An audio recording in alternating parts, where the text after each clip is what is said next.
Ó, outro dia eu tava conversando com outro cientista e a gente tava fazendo um exercício interessante que era pegar um cara, um Homo sapiens, que tem o mesmo aparelho que o homem que a gente tem hoje, não é? Assim, esse aparelho que a gente usa hoje, ele já não deu. A gente evoluiu tecnologicamente muito mais rápido do que o nosso corpo teve tempo para evoluir, claro, né? Então esse aparelho que a gente usa hoje, ele é o mesmo de um cara, talvez, aqui vou estar, um cara de 300 anos atrás, ele usa o mesmo aparelho que a gente. 100% igual. 100% igual. Imagina pegar um cara desse, colocar dá pra ir mais longe, não dá, Álvaro? Falando do mesmo aparelho. Dá. Quão longe dá pra ir, tu diria? Diria pelo menos 1000 anos. 1000 anos. Nossa. Então vamos lá, 1000 anos. No mínimo. No mínimo. A gente pega esse cara de 1000 anos atrás, coloca ele na máquina do tempo e traz ele pra 2022. Aí, ele vai sair lá em São Caetano, Lá vem você. na frente da tua academia, e vai ver o Renato Cariani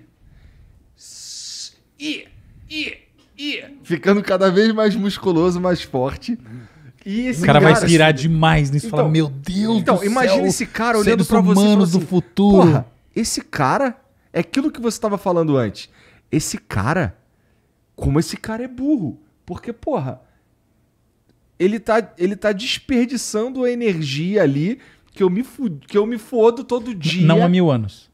Não, 1000 anos estava na cultura. Imagina, os gregos tinham culto Não, pelo 1000 corpo anos, absoluto Então, muito mais um pouco, antes. mais longe, Volta mais longe um antes da Bota 100 civilização mil, helênica. bota 100 Tá. mil. Entendeu? bota Imagina, 100 mil, não os pode. gregos cultuavam o corpo de maneira assim radical. Não, 1000 anos é total. pouco tempo mesmo. 100 mil, 100 mil, 1000 100 anos é mil. pouco. Vai na cal, 100 mil. Tá. O cara vai olhar o Cariano e vai falar, caraca, burrão, se trancar É, nós dois é, numa sala, eu vou sobreviver muito mais tempo que ele, porque com certeza o gasto calórico dele vai matar ele. E Então, é capaz dele mas comer você acha que o cara vai ter esse Mas você conceito? sabe qual vai ser a parte mais interessante? Ele sair da academia, passar na frente de um fast food e falar assim, peraí, é só fazer o pedido? É isso. Caramba, deixa eu voltar pra academia lá, porque eu tô fudido, vou ficar gordo pra caralho. É verdade. Vou ficar gordo, porque Antigamente ele- acesso, né? Genial. O acesso é muito maior. Esse vai ser o Então SUS. essa é a inversão. Imagina o cara vendo você lá ficando cada vez mais musculoso e gastando a energia que ele brigou pra conseguir e o caralho. Ele morrendo de fome, porque Exatamente. ele vem de uma época de caça. Imagina isso. Faz uma semana que não pega nada de comida. Aí ele fala, E tem "Puta tudo a ver. E merda." esse cara, assim, ele vai ter o pensamento muito mais.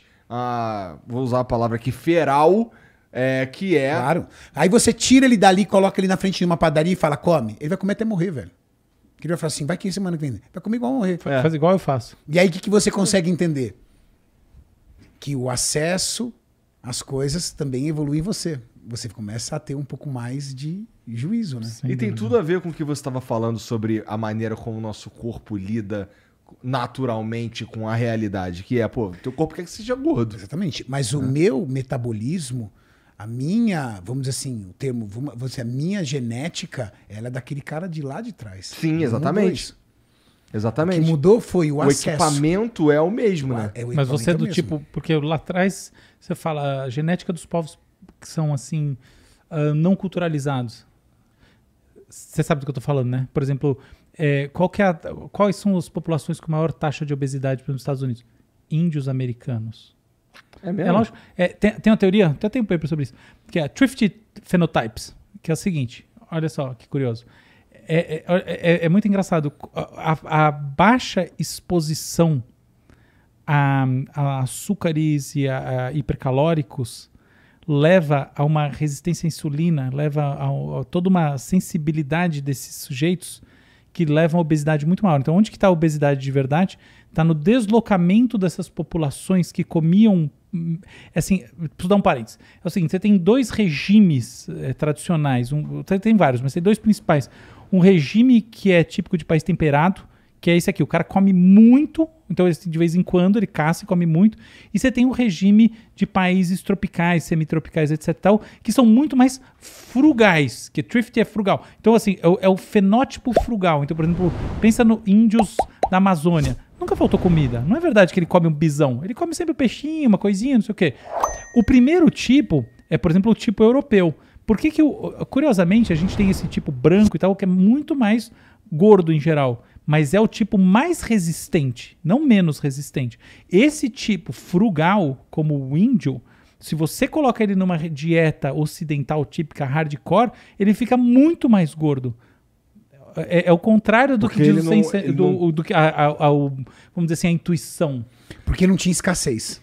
Exatamente. Então ele não está preparado para fazer Metabolicamente falando, ele não está preparado. para acumular monstruosamente e depois queimar de qualquer jeito. Pelo contrário, aquilo gera diabetes. Por exemplo, a taxa de diabetes é muito mais alta nos índios americanos do que na média da população. Olha que População interessante, caucasiana, etc. Muito mais alta. Isso se dá pela Porque não vem do frio. baixa ingestão de açúcares e etc. Isso se dá, na verdade, pela perenidade da comida. Exatamente. Então, como o cara Tá. tem sempre um pouquinho, ele come um pouquinho. Essa ideia de que você tem que comer igual um louco, o bind eating, isso vem do norte. Isso é de lugar frio. Porque você tem uma época porque você tem que caçar um negócio, comer gordura. No meio da pra caralho. neve, o cara tá todo mundo escondido. Os bichos estão todos escondidos. Exatamente, tá tudo escondido. aquele desespero. Você tá morrendo de frio, você não pode sair de uma tempestade de neve. É isso aí. Se você tiver pra comer, come até morrer. Esse é o princípio, entendeu? E depois Não hiberna. é na Amazônia. Não é na Amazônia. Inclusive tem estudos com hibernação humana, né? Não é bem hibernação, isso é forçação de barra, mas tem mesmo. Os caras, tipo assim, saiu um artigo, não lembro, uma mega revista dessas, acho que na PNAs. Cara, mostrando, assim, com simulações que os caras, sei lá onde, eu acho que o que seria hoje, eu acho que o norte da França, sei lá onde, que eu não prestei direito atenção, mas enfim, que eles tinham um regime de basicamente passar a semana inteira dormindo, uma semana, entendeu? Pra não gastar energia. Pra não gastar Comia energia. igual um alucinado e ficava uma semana quase sem se mexer, como se estivesse hibernando. Então, quer dizer, a gente tem de fato essas diferenças. Enquanto você está num lugar que tem fruta, peixe à vontade, você não precisa disso. Aí, consequentemente, seu organismo também não está preparado para comer essa quantidade abissal de gordura e proteína. O cara passa mal Entendi. e tem diabetes. Mas então, doutor, eu tenho até uma dúvida. Tipo, a gente tá falando aqui... Os caras te chamam de doutor na vida, chama, né? Chama, né? Mas eu Doutor, acho besteira, eu gosto de Álvaro. Bom, Álvaro, seguinte. Eu acho que a gente volta pra genética de novo, né? Porque... Claro, isso é nesse totalmente ca- genético. totalmente A gente genético. volta pra genética no sentido assim... Não é só nesse tipo... No caso, eu tenho uma dúvida. A temporalidade, ela modifica o genoma? Só se... Depende, sim e não. Por exemplo, a adaptação que nem essa. Uma genética dele é Perfeito, com perfeito. certeza diferente com alguém do Amazonas. Assim como alguém do tipo, um índio do Amazonas, se ele sair e vier pra cidade, ele vai pegar uma pá de doença. Sim. Entendeu? Que a gente aqui tá eu tratado. entendi sua pergunta. É assim, a grosso modo, assim, no 95% a resposta é não. O que vai gerar alteração genética é mutação e, obviamente, o principal, reprodução. Então, são os cruzamentos na população que vão gerando isso. Tanto que você faz o genoma de uma pessoa, né, quase sempre, do ponto de vista da ancestralidade dela, ela tem uma ancestralidade mista, quase diria 100% do mundo, praticamente 90 e tantos por cento. Então, assim tá? Você tem os grupos, curiosamente, que não tem, não são assim, você fala assim, o cara japonês, não, ao contrário. São grupos muito específicos que estão se reproduzindo entre si. Por exemplo, os Amish, que são nos Estados Unidos, tem baixa, você faz a ancestralidade tem baixo cruzamento, mas é minoria, tá? Então, resumindo, a gente tem essa coisa dos cruzamentos mudando a genética. Tirando isso, o que existe, que é uma coisa que é antidarwiniana, mas que hoje em dia é mais do que provada, são os efeitos epigenéticos. Então, por exemplo, sua mãe bebia na gravidez, isso gera alteração de fato que é transmitida. Então, essas coisas existem. Mas, de novo, é a parte minoritária da coisa e não é uma parte... Quase nunca os Mas de efeitos acordo com o epigenéticos são tempo, boas. esses cruzamentos genéticos, né? Exatamente. Geralmente os efeitos São- epigenéticos são... São uma merda total. Então, Não é o caso do Paulo Musi, que o pai dele é Não. Superman e a mãe é Mulher Maravilha. Nasceu ele, né? Não, aí foi O cara que- vai nessa, né? Tá Ô, é o Paulo Musi, brother. Você não tem noção do quanto a gente usou isso. Porra, é o cara da bicicletinha, mano. Cara, eu quero conhecer Eu esse tenho cara. uma vontade de trocar ideia com ele, mano. Papo reto Gente boa mesmo. pra caralho, gente boa pra caralho. Gente boa pra caralho. Mas Eu tive num filme com ele. É? Agora que eu lembrei. Ele era o ator. Não, eu também. A gente não era ator, entrevistava pessoas pra falar sobre influência. Ele tava nesse Pode filme, ser. eu tenho a impressão. Que vazou. Não, saiu no cinema. Eu fui na pré-estreia no Belas Artes, ele tava lá na Belas. Eu acho que eu até falei com ele. Da hora. Nem sei, tinha um monte de gente, mas não conhecia ninguém.